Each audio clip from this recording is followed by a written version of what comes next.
Beyond. What's up, everybody? Welcome to episode 387 of Beyond. Is that right? Did I get the number Yeah, right? you did. Wow. Those are large That's numbers. So exciting. I am your host, Max Scoville. With me is your other host, Marty Sleva. Hello, all. Brian Altano. And Mitchell Dyer. Fun fact, 387 is a palindrome. That's not true at all either. My bad. Mitch did not get that correct.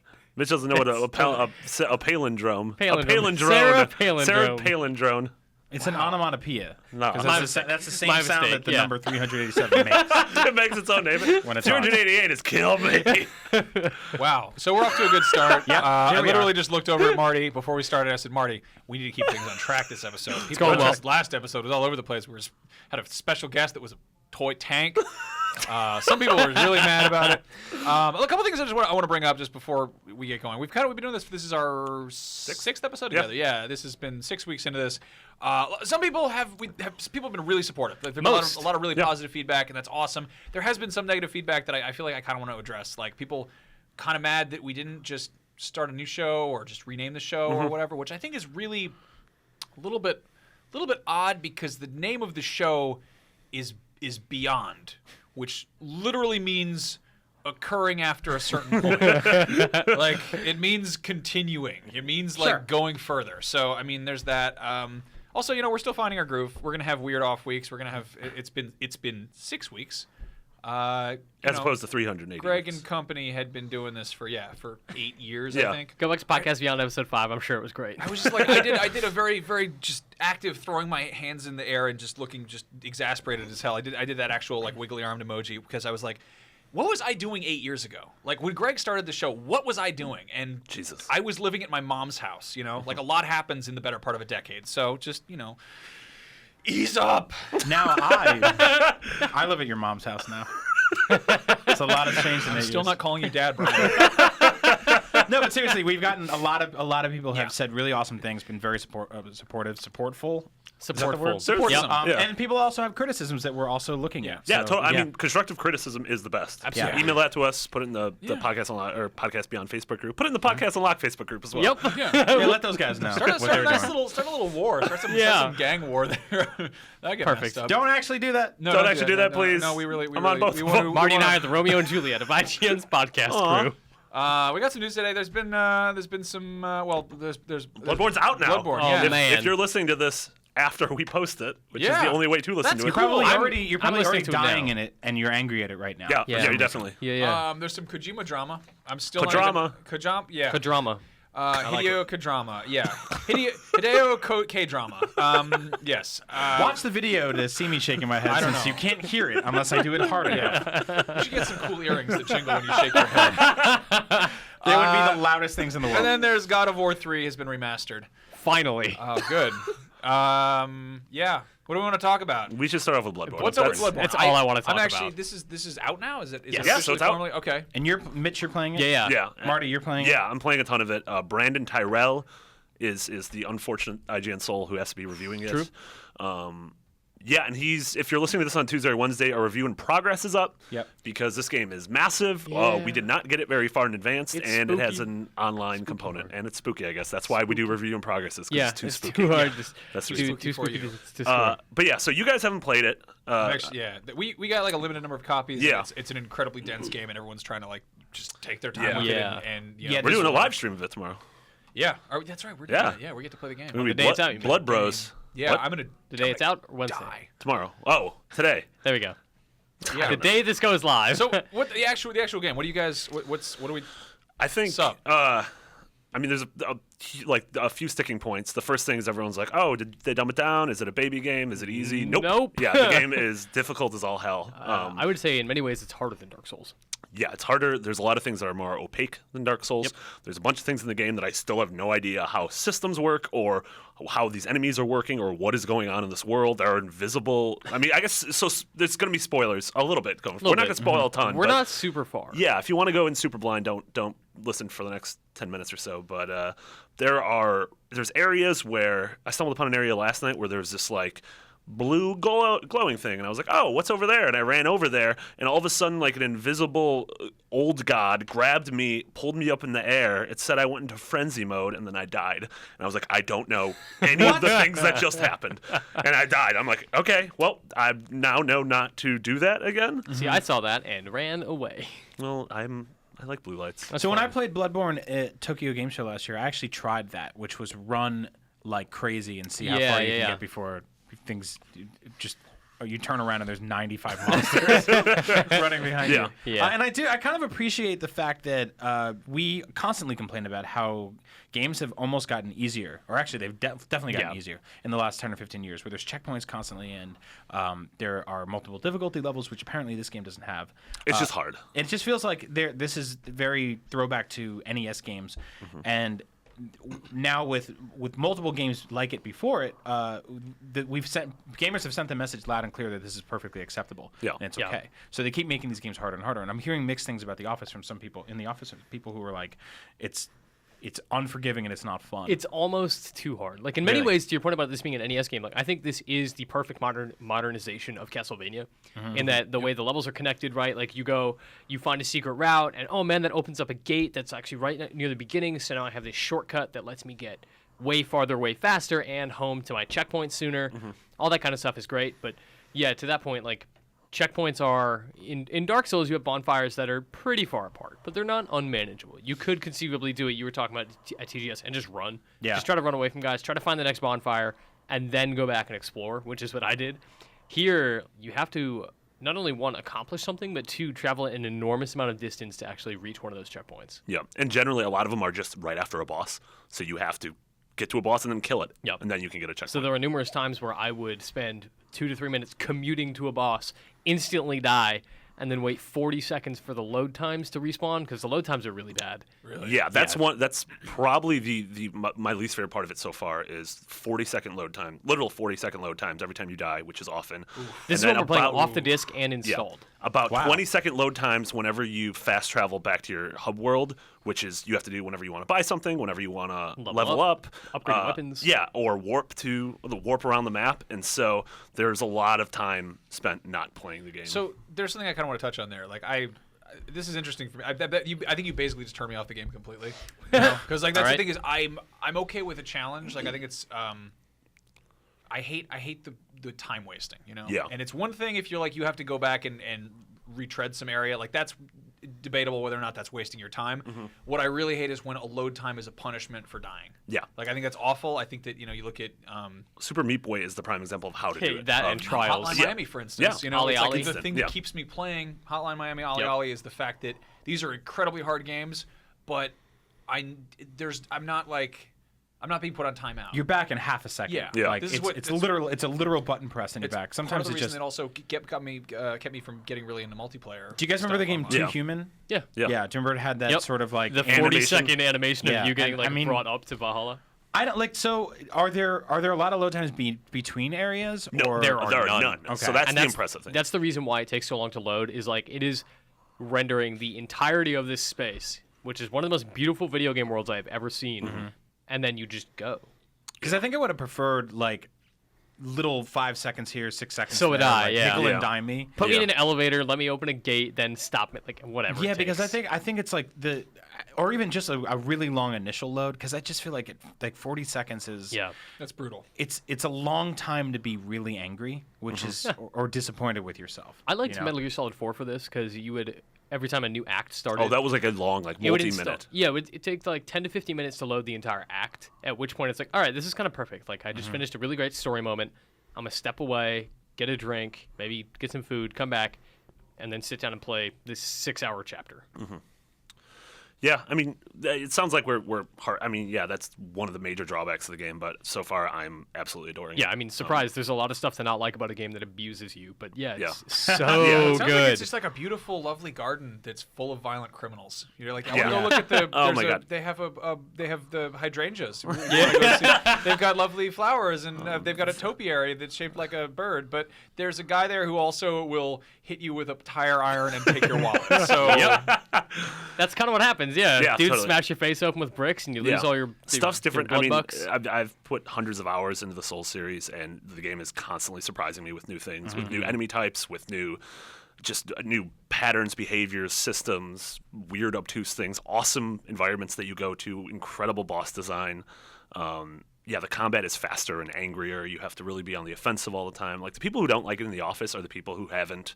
Like, Dan Stapleton, our reviews editor, hasn't played the series, and he's finding it insufferable. Yep. But it's because he hasn't done that, and it's crappy. I get it. Like, it's one of those, you have to have put like 30 hours into this series in order to get it. Which, for some people, if they're like, nope, that's I don't think that's too true. much. Because if you look at someone like Brendan Graber, who's doing our guide, Yeah, he got it right away. He's never played a Dark Souls game, but he likes sophisticated, intelligent action games that respect his ability as a player, and for that reason, he's in love. Yeah. It's awesome. He's actually getting a civil union. They're getting married with Wow. Bloodborne. Soon. Yeah, in the hydrangea garden. the tire iron train hobos there. He's going to be officiating the wedding. He's just gonna be, Is it- he's is gonna it- be kicking Congratulations both of to them him. severely. Is it unfair to expect that of a game like this? It's on a console that's, as old as it is, like that Wait. people maybe haven't played previous Oh. games in the series. I don't know. That you need to have that sort of glutton for punishment or that discipline of torture. I mean, the weird thing is, like, it's one of those. It's like if you picked up a first-person shooter, if you picked up the new Call of Duty, and not only have you not played a Call of Duty game, but you haven't played a modern shooter. So a lot of, like, the vocabulary there is going to be very different. Yeah. Whereas this is so different than regular third-person action games. This is different Right. than Vanquish and Bayonetta and It's not Ninja DMC Gaiden. It's and not Ninja God Gaiden. of Yeah. War. Yeah. I don't know. I'm enjoying the hell of it. I'm really curious about it. Yeah. Here's the sad confession. I'm going to confess to this, and someone's going to call me mean names. For You it. ran over a guy one night and kept driving. No, I'm proud of that. He was you had no right to be in that crosswalk. You're the tire iron man in the garden. Oh, the irony. Oh, God. The tire Are you iron. tired of it? Boy. Thank you, Brian. Just shoot me. Yeah, so the amount of Demon Souls I've played, or the Souls series in its entirety, the amount of Demon Souls I've played is when it was on PlayStation Plus. I was like, I'm gonna check this out because it's weird to be scared of something like that. Like, it reminds me of being a little kid and being like, hey, what happens in this horror movie? Is it scary? But it's with a game where it's like, if I'm not gonna buy this because I don't want to, like, spend money on something that's just gonna beat me, like, horribly. So I got it for free and I'm like, I'll check this out. And up until that point, the only exposure I'd had was that amazing speed run that somebody did, which was like, that was the first time I looked at a speed run and was like, wow, Broke this game. Yeah. So I tried to do that, which is, I think it's amazing that it does let you do that to a certain Yeah. point. And then I was like, I'm going to try to actually play it, and play it. And I just got really impatient and just got over it pretty fast. I think it was like on a very, very kind of lackadaisical, just not really focused kind of afternoon. Yeah. And I was like, eh. And I never went back and revisited because I was always kind of like, maybe I'll check out Dark Souls one of these days. But it's like, I love the idea of the world. Everyone has told me that, like, there's that sense of things are hidden, and not just like, oh, it's an Easter egg or it's a hidden thing, but the fact that it really encourages the player to actually go out and discover, which is something that's really tragically absent from a lot of modern games. Totally. Yeah. And it's rewarding in that it benefits you. It's not just like, oh, you found the secret. Good job. It's like, no, you found the secret, and now you have access to this entirely new, awesome area that routes back to your spawn point so you can get here efficiently. No, I mean, I love games that are bringing that back, like, Don't Starve, for instance, does a Totally. good job of that, where it's like, you don't know how it works, and there's that mystery. There's that kind of, like Fez was kind of the same way, where it was like, you have to talk to your friends about it. Yeah. It's not just something that's like, oh, it's in the wiki. We have that exact like playground mentality right now. Yeah, with our we have an friends. email chain of everyone at IGN playing it. Every morning we're coming in and being like, oh, did you get to this thing? Did you see this thing? Like, no game in my time at IGN has really had that. Like, there's Dark Souls 2. Yeah, Dark Souls 2. Dark Souls 1 as well.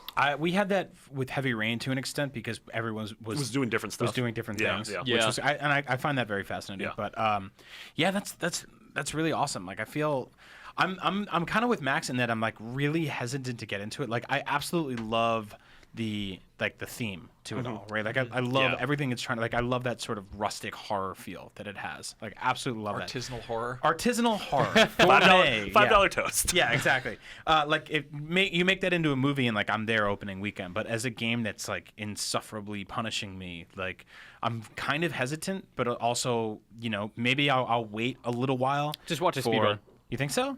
No, I want to play it. I don't like doing it. Honestly, like I hear that a lot where people are just like, I'll just watch that game on YouTube. And I'm like, that's I'll just look at a picture of a sandwich on Instagram. It's really not the same as playing it or tasting it. Yeah.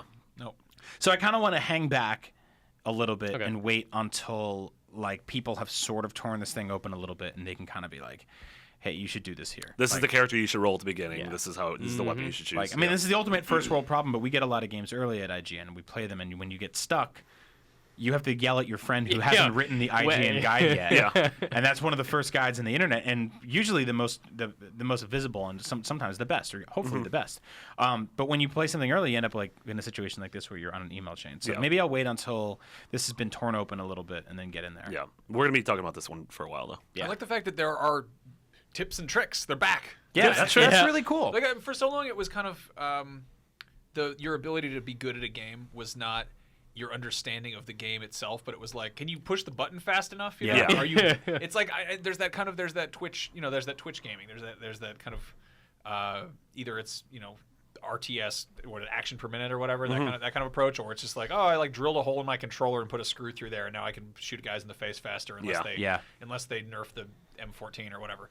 Well, a lot of games in the last 10 years have really been about the sheer just ability perseverance of getting from checkpoint to checkpoint, which I feel like obviously is here to an extent, but it's less so like kill 50 guys and proceed to the next wave, and it's more just like you have to actually survive this. Like this is a lot more work than just like you did it, you got to the next thing, you did it, you got to the next thing, and now the game's over. Like a lot of games feel like that, where it's just sort of a straight line through something. So this is interesting. Yeah, we're gonna have I'm terrified and fascinated and there's so much to unpack in this game. We're gonna be doing that for the next month or so. Moving on. Yeah, this is a big one that Max, you and Mitch can talk about a little bit. So is this official yet that Kojima's leaving Konami? Is that confirmed? It's not. Talked about pretty heavily. The rumor last week was that he was leaving Konami because his name vanished from all of the Phantom Pain's marketing materials. And Kojima Productions was renamed Konami LA. Yes. At least in LA. I'm pretty sure that in Japan they'll just turn it into like a Konami internal. Konami or whatever. Yeah, so the speculation was, Kojima's probably leaving. But then Konami and Kojima issued a joint statement saying like, nope, I'm staying until the end of production of the Phantom Pain. Which tells me that that game will ship and Kojima will leave and Silent Hills will be taken over by someone else. Wow. And Konami's been very transparent about the fact that the Metal Gear franchise will continue. Yeah, they've already started hiring for the next one. Yeah. So I mean, what is that like? Is this to you like the end of modern Metal Gear? No, it is the beautiful beginning of something new. Yeah. Yep. Thank you so much. Thank you so much for saying that. So glad. Like, I love Kojima, and I'm so excited for Phantom Pain. I could not be more excited to see somebody else's vision of that franchise. Yeah, that's fantastic to me. He's been saying for so long, like, this is my last one, and I was like, all right, well, you had a good run. Can't wait to see what you do next and what somebody does with your franchise. He 100% has been tired of being tied to the franchise. Like, the guy wants to be an auteur. He wants to go and make new things, and it's like he's found a way to kind of segue some stuff in there, but, like, I mean, Snake Eater, for instance. Yeah. That was totally not. I mean, someone is going to argue with me on this, but that was totally not meant to be a Metal Gear game. Like, you don't take something and throw it, 45 years back in time, and just if you want to make it attached to that, Yeah, and make it something about survival. And I mean, he made it very much as it was like he threw in elements of. He wanted to make a Cold War game, but they're like, tie it to Metal Gear, and he's like, fine. And I mean, I can't back this up, but I feel like it's really. Especially this far past it, it feels very much like that's the case, and it seems like with I don't know what he's doing with Phantom Pain exactly. I mean, Metal Gear Solid 4 was just way all over the place. Yeah.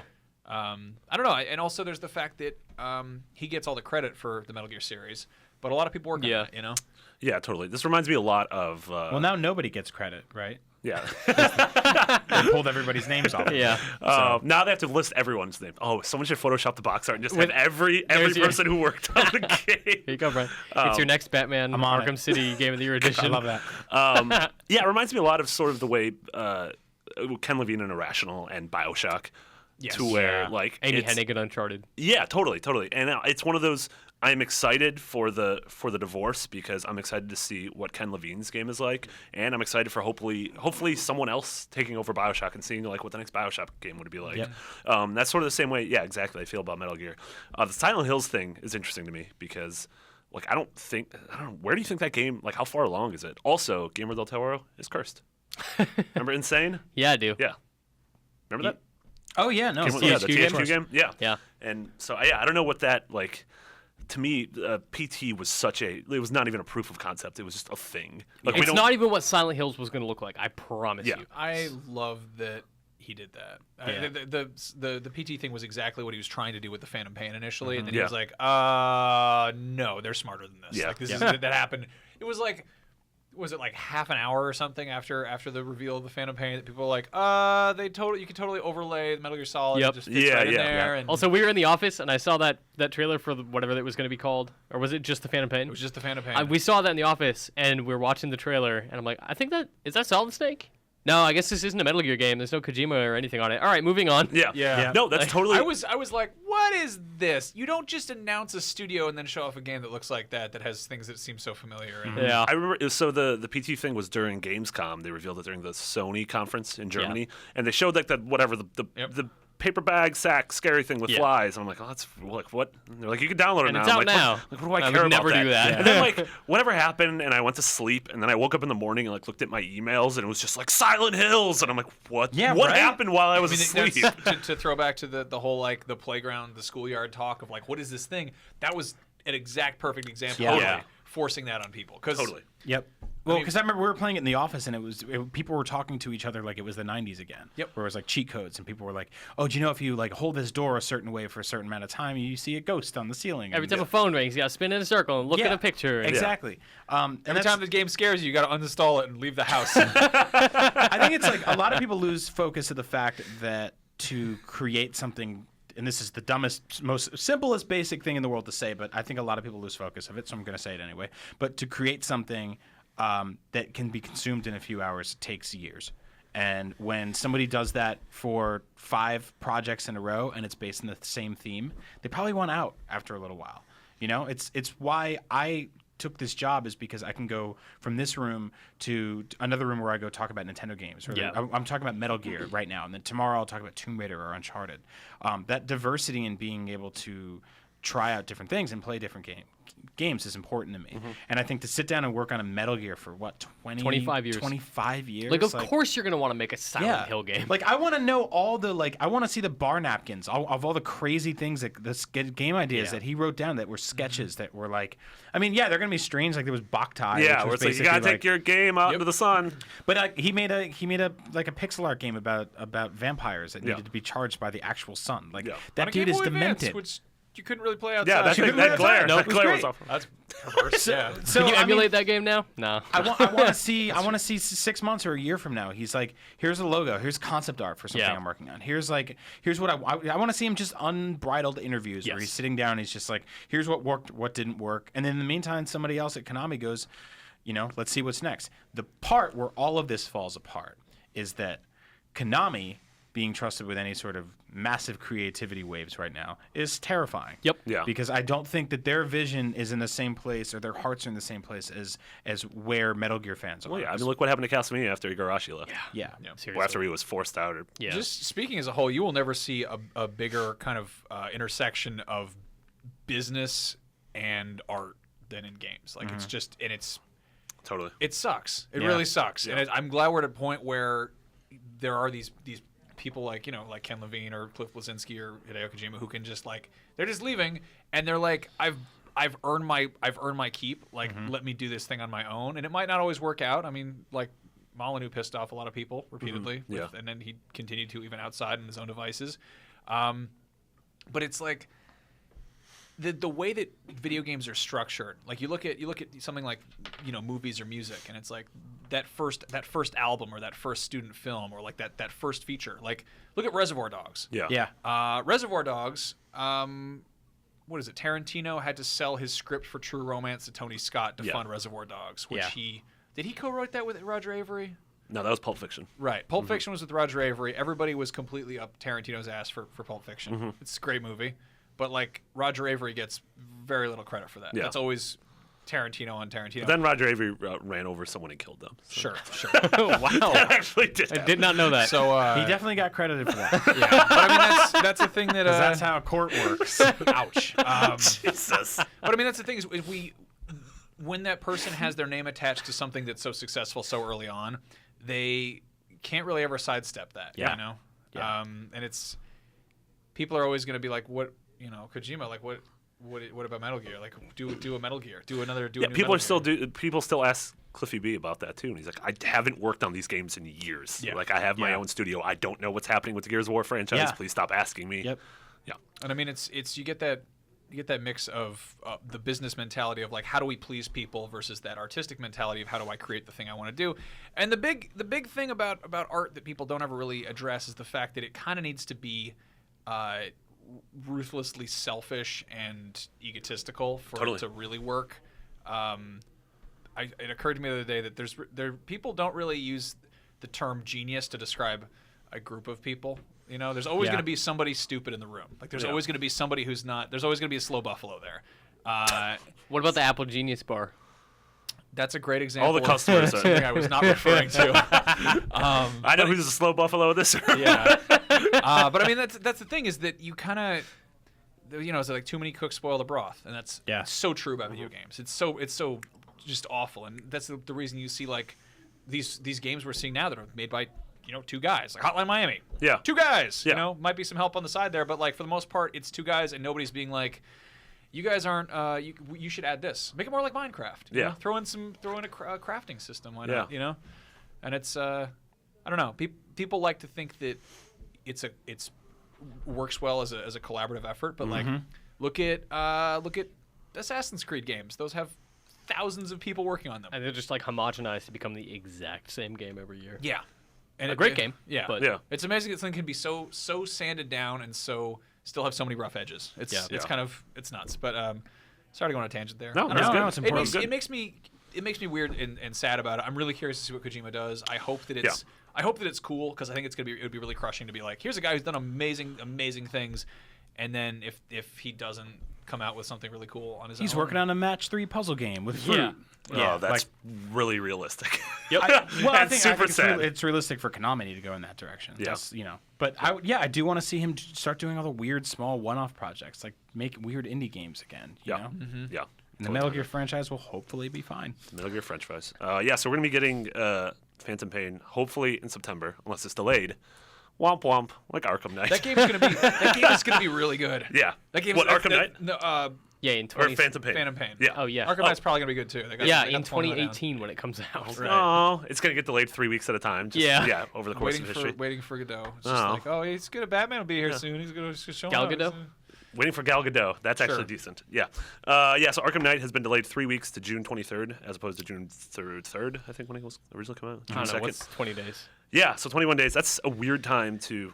I'm so sick of talking about this. I'm so sick of talking about delays, especially when they're really short-term delays, where it's like, Yeah. if we hadn't learned the release date initially, Yeah. Yep. Yeah. No, totally. Yeah, so this game's, I think, been delayed like 3 or 4 times. do you remember it used to be like if you ordered a video game online, it could take that long for it to get to you? Yeah. Yeah. It's just Yeah, really weird that 3 weeks is a thing there. Yeah. It's still probably going to have Yeah, to do one but patch. a 3-week delay is not substantial enough to be like, oh man, it's in try. It's like, no, they're trying to iron out some bugs. They need to polish it. The frame I was rate about to could be say, better. as opposed the to it texture coming popping's out and probably then a crap. couple weeks in, you get a patch that fixes some things. They're Or just on the fixing- first day. Yeah, exactly. Yeah. But speaking of Italy, Speaking of Italy. Boom. our Our pizza- I'm Italian. I can make the joke, and if you're not Italian, you can't. our pizza bros over at IGN Italy have reported that They're legally called paisans. Wait, is that true? That's right. Okay, I'm not going to use that phrase. 'Cause I'm I should afraid. call those guys. I never call those guys. I should just, I don't know that conversation. What's the As you number call- for as you IGN call your Italy? mom, like, hey ma, Hey, Ma! I call up IGN Italy. Hey, IGN Italy, what's going on over there? And they're like, who is this guy? what's the can't matter do you? Supposedly remastered versions of Arkham City and Arkham Asylum are coming at some point this year. Okay. Which it would make sense if those came before this, because for them to release afterwards would be very dumb. But also, it makes no mention of Arkham Origins, which is sort of the like. Yeah, that's not surprising. It's not a Rocksteady Rocksteady game though. Like I'm Yeah. sure Rocksteady would like to have all of its games on one platform, Yeah. or multiple of the same Yeah. new platforms. I mean, does that? The surprise is that one, right? No, I mean the PlayStation 4 is the home of the remastered everything.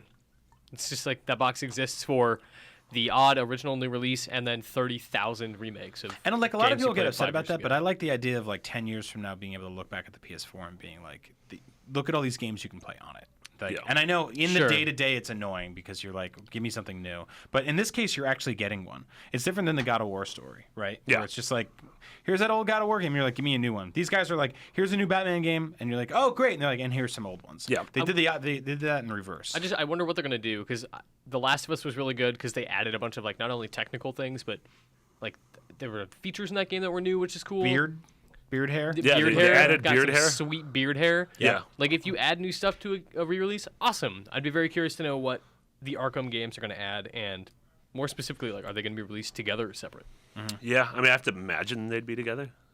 Yeah, but we know. $60 for So both. yeah, like you mentioned, God of War 3 remastered is coming on July 14th, and so it's the same. What was God of War 3 from? What 2008, 9, something like that. Yeah. Oh yeah, that's right. Yeah, and they're adding That's They're weird. adding a photo Yeah. mode to it, which seems really weird because whereas like The Last of Us sort of has that like crumbled beauty that you want to take pictures of. I'm like, do I want to take pictures of like me ripping an eyeball out and like See, that's where my mind Yeah. went too. having It's like sex with a dead you're body? ripping off Helios's head, Yeah. and it's like you can see the sinews in his neck start to rip, and it's like Yeah. I don't want to see that. Yeah. But at the same time, like the old Greek architecture in that looks Super pretty, It yeah. just looks like it's old. The creature Greek- design's awesome. Yeah. Yeah, like there are moments of incredible scale that you could probably take some really incredible photos of. Yeah, and I mean we have to imagine Santa Monica's working on God of War 4. Of course. Right? Like, and Guaranteed. that's something that's probably going to be announced this year. I mean, at What was E3. the one that God of Ascension? War Inquisition Ascension, Judgment, Ascension. assessment Ascension. God of War assignment. Also, recognition? also, Ascension had that hint at a future God of War game too. Oh, that's true. There's like a weird Easter egg Yeah. in there with a hint of a new game. I don't know. Easter's a Catholic holiday, not a Greek one. Sorry, that's my bad. Yeah, that's fine. Yeah, I don't know. Do you guys like what's your history with the God of War franchise? Do you guys did you play them, like them? I play them here and there. I don't feel like an incredible connection to them. Like I think they're not really meant that way. There's a lot of people that get into like the lore of them, and that is a little perplexing to me. To me, they're Yeah, because Greek mythology exists. yeah, exactly. No, It's like, they're there. an interactive Disturbed album cover. Yeah, totally, Like, totally. I personally I think Kratos might be my least favorite video game character. He's just so angry. He's Why are you such an so ass. angry? I mean, he's angry because he's got a backstory and everything, but I just like I don't want to spend time with that character for that long. Yeah. And he does like awful things in games. It's like, oh, in Yeah. one scene I'm having a threesome, but then the next scene I'm putting a woman in a torture device in order to open a door. Oh, Like, God, I what? forgot about Like, that. What is happening? Why Yeah. why are you so angry? Stop know. being angry. It's just- yeah, you have your family's ash all over you. Just take a bath I'm and curious get it off you. about Jaffe's new game, the one where it's like a kid's notebook or something. I was Yeah. gonna say it's And the Max thing- Scoville, the video game. Well, so many people said that. I don't But know. it's because it's the Yeah. like weird drawings with the goofy garbage all over the place, and it's like a cool idea, but Well, I mean, that's the thing is that that's what God of War is too. That's what Mortal Kombat is. It's like this, Yeah. this totally aggro 13-year-old mentality. Yes. It's these guys who manage to keep that in their mind. They're like, what if you could just like throw a chain at somebody's head, but instead of it just like falling on the ground, it would like rip them in half. Yeah. What if the chain had spikes on it? That'd be pretty cool. Totally. I guess it just God of War is so totally just devoid of any. It doesn't have any. It doesn't really have any humanity, you know. Like and that's such a weenie, pretentious thing to say. But like, I don't want to be. I'm not that angry anymore. And I don't think I ever, even when I was a teenager, I was like, I wanted something a little bit more like Laird. But he's just like. I think like every day there's a new teenager basically that might get into this. Yeah. I'm kind of with you in that I think this is like it's one of those games that like you get away with buying when you're 10 and you shouldn't have, but you get, and it seems like super mature. And then when you become an actual adult, it seems immature to even Yeah. play something like this. So I don't know exactly who the audience is for God of War games. I mean, I don't want them to go away. I'm sort They're of great. They're really well made games. cool I think action like they're games, for really sure. well. That's the thing is I should Yeah. really point that out is that they play incredibly well. Yeah, no, totally. And there's something to be said about like they were some of the first games to do that kind of like you're fighting in this arena and it pans out and you're like, oh my god, I'm in someone's hand. Yeah, and yeah. they're gigantic and they're walking through this like battle-torn Olympus, and it's insane. But technical stuff aside, and the fact that they are kind of fun once you actually get in there, I don't really know who they're for. Like, I don't know who is a target audience for God of War games. Is it teenagers? Is it adults? Like, I feel like adults, when we play M-rated games, like, yeah, give me The Last of Us, where there's, like, this, like, really gripping story to go with it, Yeah. too. Because I don't get that from God of War. And if I want to play, like, a kind of really crazy, fun action game, I feel like I can get there. I'll play Bayonetta or something like that, which has its own set of problems and its own set of like sort of attention to a definitely prepubescent audience. Yeah. But I don't know who God of War is for, and I guess we'll find out when it comes out. Yeah, I mean, I think it's for people who played the original 3. I think Yeah. Really though? Yeah, 'Cause I mean, PS2 and PS3 owners like adore. This is a series people adore. I totally get and that. I don't like. Yeah, we're gonna get a truckload of hate for this. Oh, 100%. Yeah. Yeah, Even though we like it. Because the But we're God of like, War oh, fans it's- are angry. And if you guys want to prove us wrong, just don't send us a truckload of hate. There you go. Boom. boom. Then we're wrong. Then we seem Yeah. like idiots. God of logic. Oh, I mean, of we always love. talk about the PS4 God is of people's first system, right? Yeah. A lot of times. So what if this is their first? They're just like, oh, it's a new first party game. I'm gonna go get it. Yeah, I don't know. it's got I hope- free in the title I and the hope other ones the aren't game on has. PS4. Yeah. here's a third sequel remastered. It's not really. Yeah. I feel like they're gonna do with God of War, the inevitable God of War 4 or whatever it's called. Like I think they have to change things. It can't be run down this hallway and then have a set piece and then run down this hallway. Right. It has to become, if not open world, there has to be quiet moments. There has to Yeah. be some sort of sense of exploration of this society of wandering around Mount Olympus. If Yeah. Mount Olympus still exists in the fiction, I don't know if it does. I don't know if it like Kratos. Ripped Blew it up with ripped a down, nuke. threw it to space. Yeah, he spit on it. Fought Moon Zeus. With a Fought mountain. Moon Zeus. Mitch, you have to go soon. I do. And so what we're going to have you do is do Yeah. your Essential 50 pick right now. Nice. And then we'll answer letters once you're gone. Yeah. My Essential 50 pick is something I know that all three of you have played at length, and that's Suikoden 2. It's a JRPG by Konami. Nobody's played it. I 100% played it. I thought you were being serious, and then I realized that is not a Brian Altano video No, game. it's not. It's a very traditional JRPG in the vein of Final Fantasy, but Sure. for me, like the thing that stands out for me about it is I've gone back to play it recently because it came out on PSN for PS1 in December. Yeah. And I went back and I'm like, oh man, like is this game as good as I remember it being? And yeah, man, like That game's awesome. it's so good. Its story is much more mature than any Final Fantasy game that I've ever played. Haven't played a lot of them. Whatever. People will crucify me for that. But for me, it's like it is a story about these two best friends who were torn apart, and it's essentially the birth of the Rebel Alliance set to Game of Thrones. Oh. So it's a. And the way that works out in the game is like it's traditional JRPG. You explore this big open world.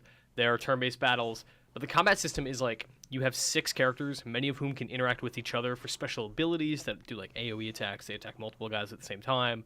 They have elemental bonuses, things like that.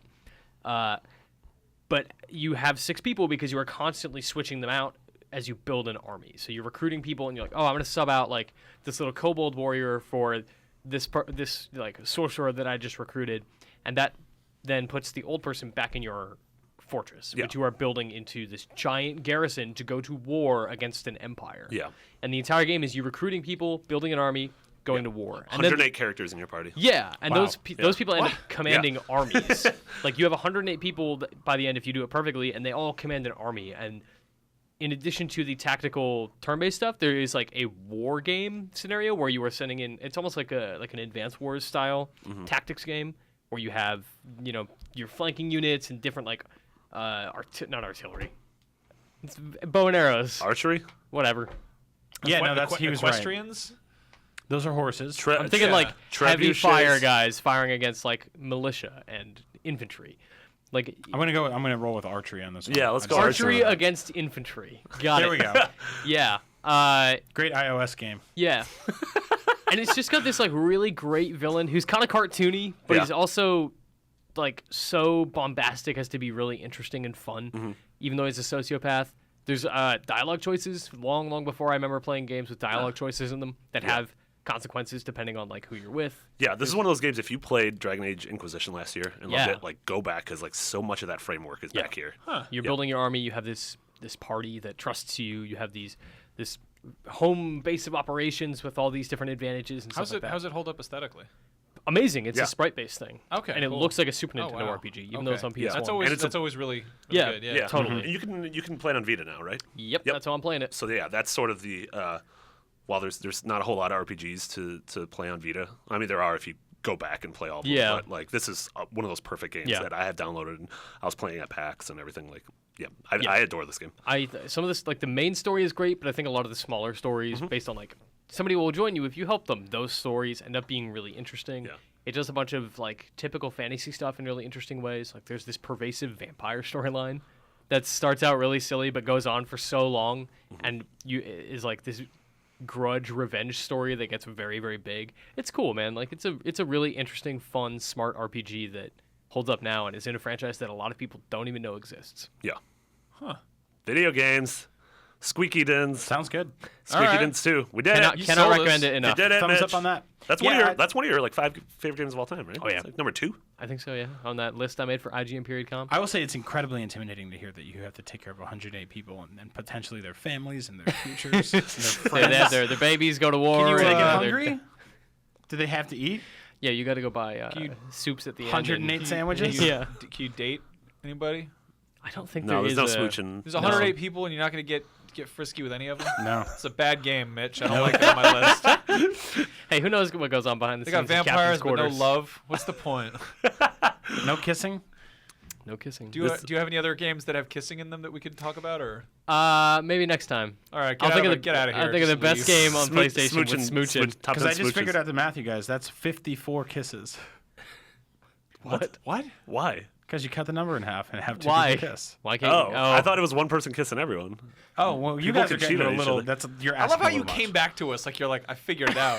Correct. Like you I divided solved it, 108 in guys. half. Like, And I still managed to stump the whole room, so suck it. You subbed the whole room because it didn't make any sense. Squeak it in it. Squeaky Dins. Mitch, enjoy your Am I leaving now? enjoy your Am I leaving? redacted. Well, it's 3. You said you have a hard out Yeah, I of should 3. go. I should go. All right, thank you for having Where are me. you going to go play a game that's not out yet? Yeah. Little secrets? The secret game that we will have. I don't even know when the embargo is. Wow. I was told today there is this unannounced game you should go play, so I'm going to go play. Come back and tell us all about I it. will. Love you all. Bye, Mitch. good luck. Now that Mitch is gone, let's talk about how Squeaky Dins sucks. Yeah, it sounds like a garbage toilet trash pile. We got some letters from people. We got some anybody? letters. You want to read the letters? Sure. First letters. Dear Beyond Crew, do you think modern gamers are spoiled? I grew up with a NES and a Sega Genesis. Looking at some playthroughs of them, these games can be beaten in half an hour to an hour tops. As a kid, I'd play through the same level over and over and start over if I died. Most did not have saves like modern games. So nowadays we get games with 5 to 10 hour campaigns and people complain they're getting no value in their games. I'm glad as a PS4 owner I get games like The Order and Destiny, as well as throwbacks like Velocity X2 and Resogun. Is it X2 or times 2? I don't 2X. care. 2X. Do modern gamers not realize how good they have it? I hear way too often PS4 has no games, Uncharted 4 is delayed, and the PS4 have no games out after Bloodborne except Cough, MGS5, Witcher 3, MLB The Show 15, Batman Cough. Thanks. Kaizen. Yeah. Yeah, the answer is yes. Yeah. The answer is absolutely, totally. I think not just gamers, but just everybody's spoiled because we communicate on the internet, and everybody's like, no matter how outlandish your views are, your opinion is validated.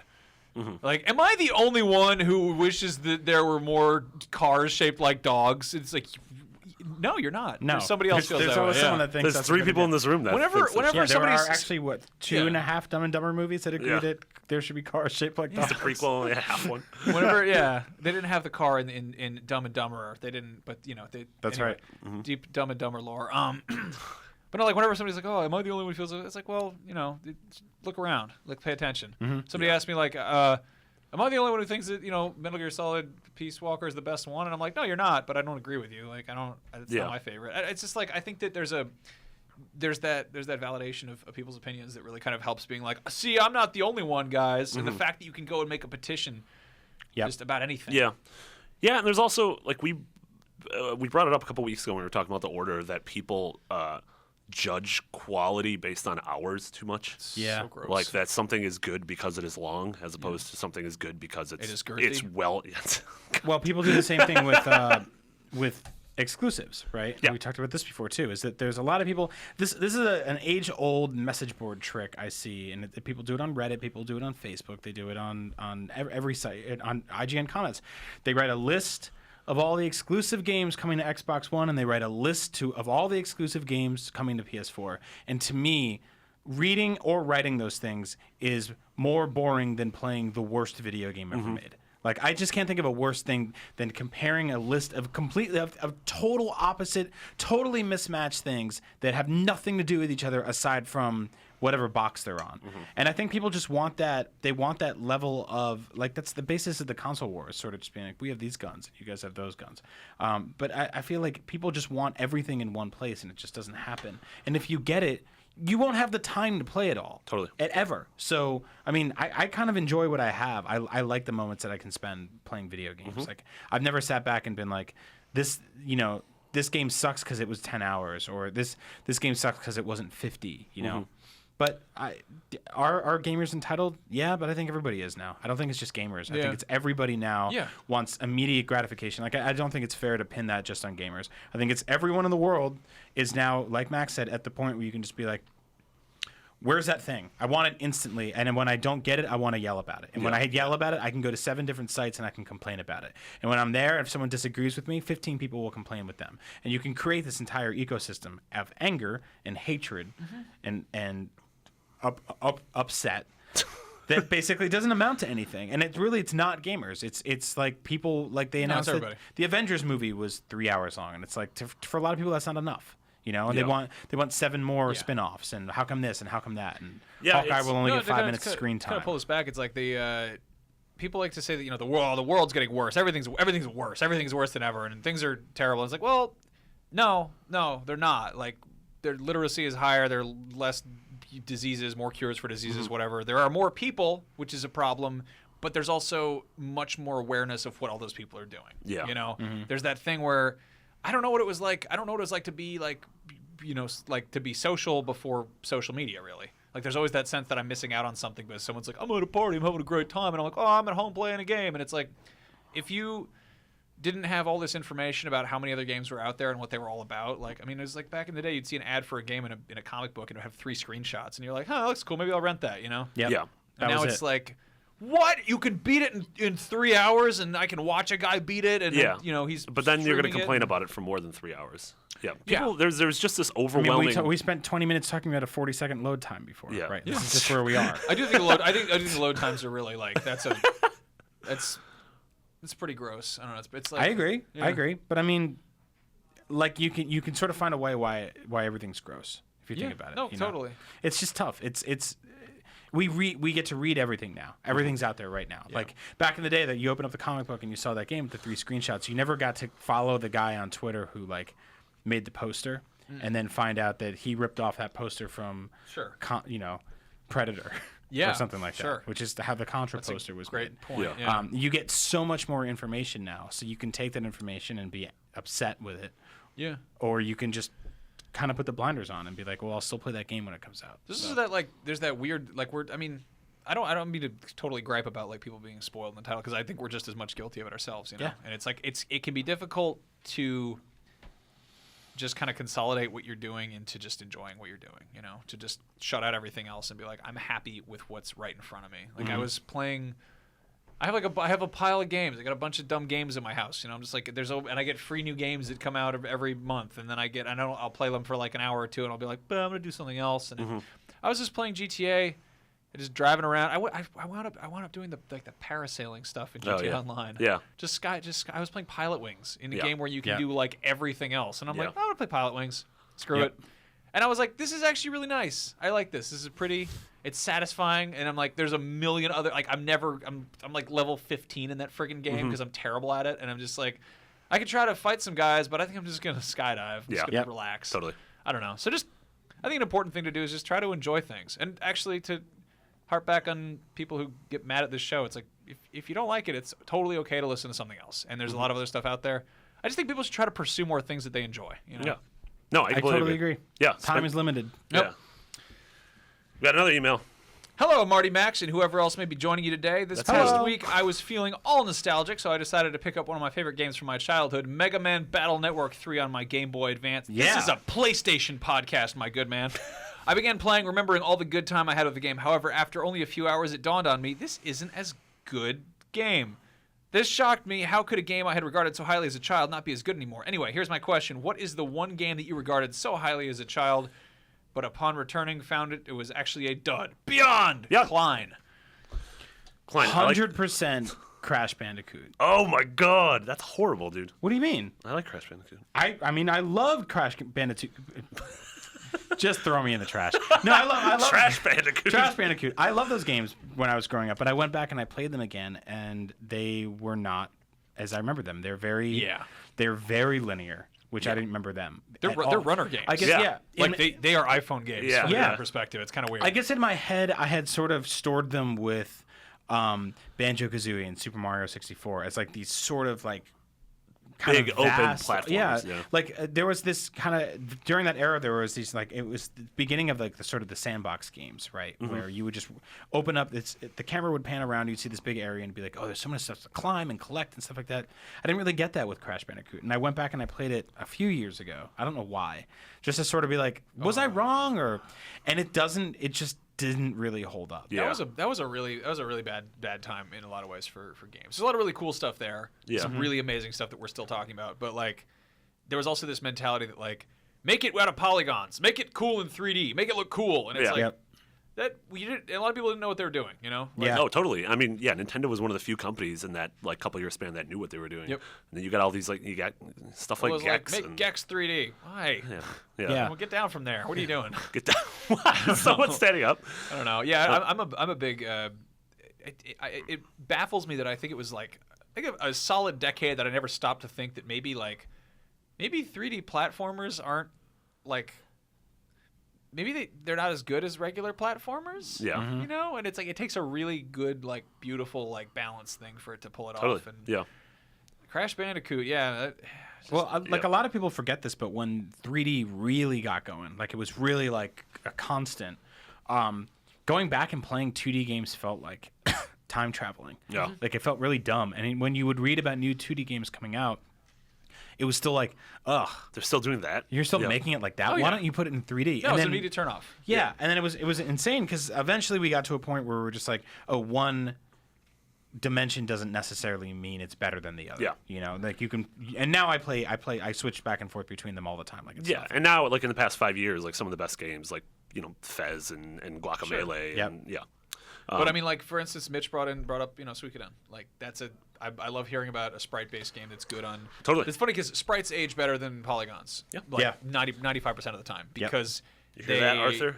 There's more thorough art direction that goes into it. Totally. I don't know, it's more of like it's less of a gimmick, and there's definitely good.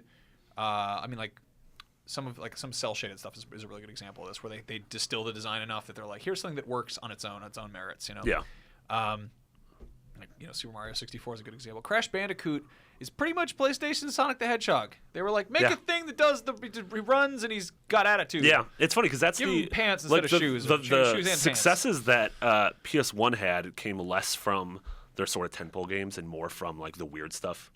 Some of the ones that came to mind when I read this question. I played a lot of RPGs on PS1, and by and large, a lot of them hold up pretty well. Stuff like Suikoden and Chrono Cross and the Final Fantasy games. But the ones I played and enjoyed and then went back to and realized they were awful, stuff like Legend of Dragoon and Saga Frontier. Yeah. And I was like, I think I forced myself to love these games just because I was like, I paid $50 and it's an RPG and that's what I play now. But going back and playing them, I'm just like, these are not good. Yeah. Like, these are.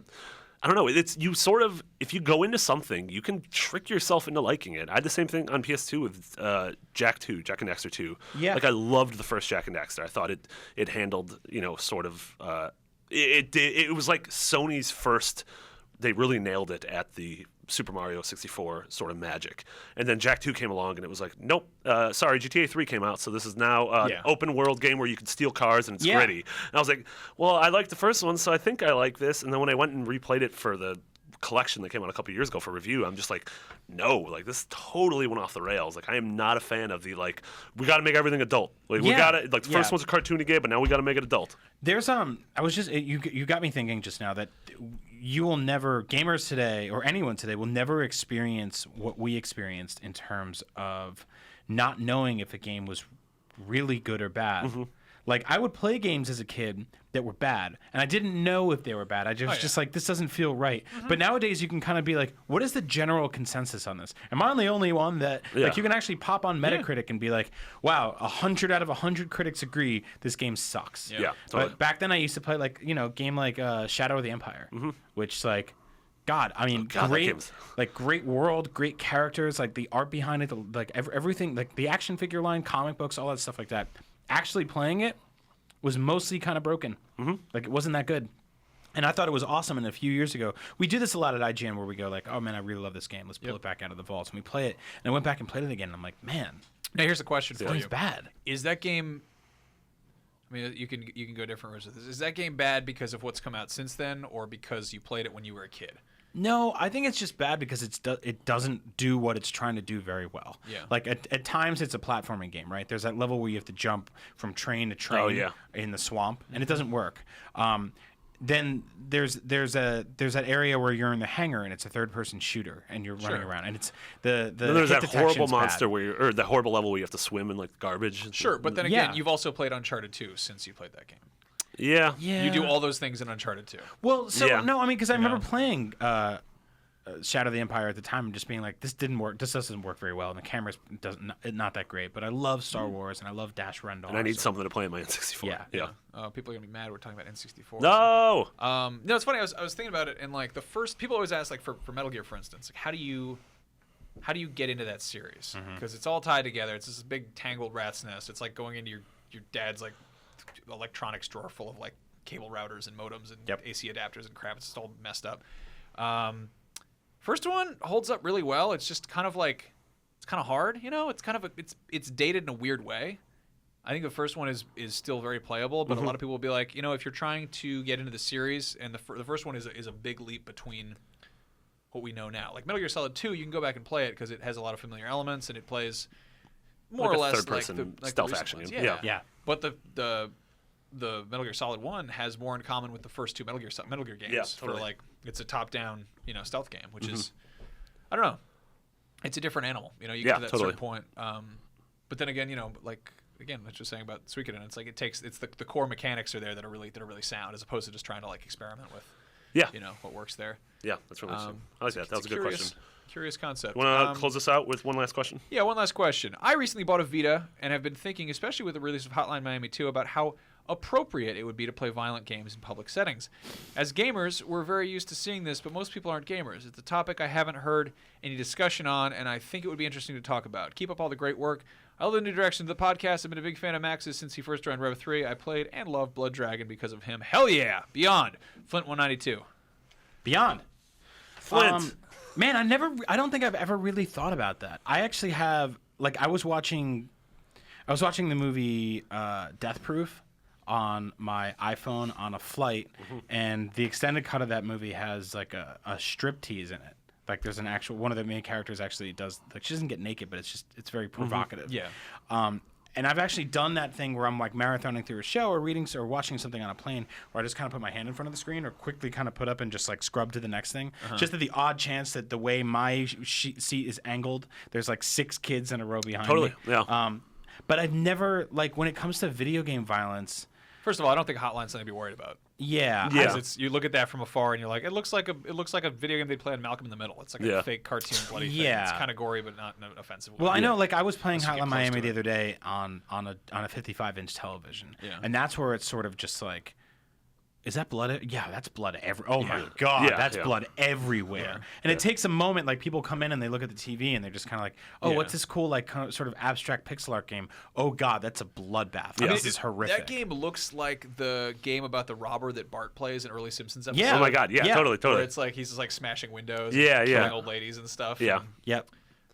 Yeah, and that's interesting. The flight thing is totally on point. Like, I think I watched a lot of True Detective on a flight, and like I got to like a hardcore sex scene. There was an old woman next to me, and I could tell she was like looking over, and I'm like, nope, this is us. This is our relationship Because, now, like, lady. I don't know I honestly yeah. don't know the laws on that. Like, Yeah. it's probably bad to, like. No, No, it's seriously, totally like there. every TV show has sex scenes in it now, and most TV shows have nudity in them. So I don't know if it's like you're watching something and you're on a plane, if all of a sudden it's like he's looking at porn in public, and like Most then TV you. shows have nudity. Yeah, what shows Most do of you the watch? most of the ones that people give a crap Somebody about. who hasn't had TV in a while just got really like, wait, hold on. The news. I should have never cut the Come on cord. back, because TV's got nudity now. Yeah, Tom Brokaw just wears that muscle shirt all the time. I will say that I don't watch a lot of like Big Bang Theory and like I don't watch they a call lot it of that for a reason because Yeah. that goes a step Two further. and a half Yeah. men. 2.5 Man. 2.5 Yeah, men. you know that half of the man is a It's actually a decapitated boy that they found, Jesus. and they have to join forces to be his dad. They just found him. all right. No, I like the idea of coming up with really morbid taglines for shows that aren't like that at all. Yeah, I mean it's also just going back to the actual. Everybody watching this in video form, Brian, is seeing like the back of your head too. They're just Oh really? I'm just looking at my friends. Yeah, the violent thing. I mean, in terms of handheld games, generally, I don't play violent games on handhelds. Like generally, those are like there's not a whole lot I of think them. you've got like Call of Duty Black Ops Declassified Oh, that game's just and awful. like Don't play the that. Killzone Mercenary. There's Yeah. other reasons you shouldn't be playing the violent stuff on there. And then Yeah. you've got And most things, like if you're Hotline. using it for RPGs or for indie games or it's- anything on a DS, like it looks Yeah. like a really pretty Game Boy game, honestly. totally, And that's yeah. okay. I have a different thing where there'll be games that are absolutely just brilliant and incredible, and I mean I love them, and it's like as a gamer, it's like I'm accustomed to violence. It's part of the medium, which is for better or for worse. There's parts of it that I'm just like I want to shoot a guy. I don't know, and I sort of feel weird about that, and sometimes, but like, I mean GTA 5, love that game. I think it's brilliant. There's parts of it that I'd love to like show to my mom. That's always kind of a big like. I think you've talked about showing Journey to family members, being like, hey, remember how games were like this stupid thing that they talk about on the news and how they're bad and stupid and dumb, and like you can show something like Journey or like Flower or Fez or Proteus or Gone Home or whatever, and be like, look at this thing, look at this new thing where you're not shooting people in the face, and then there'll be games that are really gorgeous in spite of that, like Hotline, absolutely incredible, very much like that's like a weird grindhouse movie kind of. It's like. There are Oscar movies that are really gory too. They're incredibly well made, artistically valid pieces of media that have problematic elements to them. I think with games, it's just like it can be tricky because they are this stereotype. Yeah. And it's Well, it's because I don't the main goal in predominantly or nearly every video game is to defeat something or kill something in some capacity. Almost everything. It was why when Assassin's Creed 2 came out, I was like, "Look, Ma, Italy," and I actually set up. She came over and I said, "Look at this! Like, look what they built Rome in this game." And then somebody was like, "Assassin!" And then I had to stab him in the throat. Yeah. And she was like, "Oh my God!" And I'm like, "I'm sorry, the world is dark and horrible." Assassin's Creed is a perfect example of this because that is an incredibly well-selling game. It's about assassins. So there's going to be killing in there. That's true. But then there's times when it's just like, did you need to slit his throat? Like, did you need to spray blood everywhere or like cut him in half with it? Like, there's parts where I cringe. Yeah. I'm like, you just did a horrible thing with a tomahawk. You just pushed that man's face down on a bayonet. Like that's So I guess up. the answer to the question is like it's something that I'm aware of. I don't think it's really an issue yet, but it's definitely an issue we're going to have in the next few years. By the time it's an issue with playing games in public, we're probably going to have a Morpheus that works with the Vita. So there you go. Yeah, that's right. Yep. Now every time I see someone on a plane that has a Morpheus on, I'm gonna be like, are they watching pornographic films? They're watching that No. True Detective. An Oculus Rift, yes. They're watching. but the Morpheus. They're watching 2 1/2 Men. They're finding the other half of that man. They're just watching True Detective Yeah. on HBO Go, assuming that Yeah. we get past all issues with the PS version. Anyway, that's about all for our show did it. today. Yeah, we did it. Thank you guys for tuning in. I hope that Thank we you. weren't too rambly or whatever. Sorry that Mitch had to just switch horses midstream.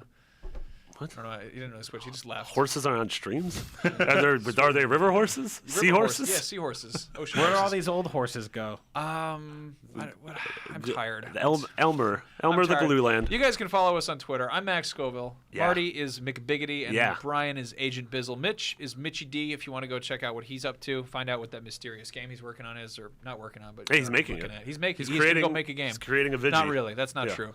If you guys want to send us an email to talk about on the show, beyond at IGN.com. Beyond at IGN.com. Join the Facebook group, the Go check that Podcast out. Beyond Facebook group. Lovely folks in there. Thank you guys for listening. Thank you for Yeah, taking the time as to hear always. what we have to say about stuff. And I hope that you come back next week. And on that note, Beyond. Beyond. Beyond.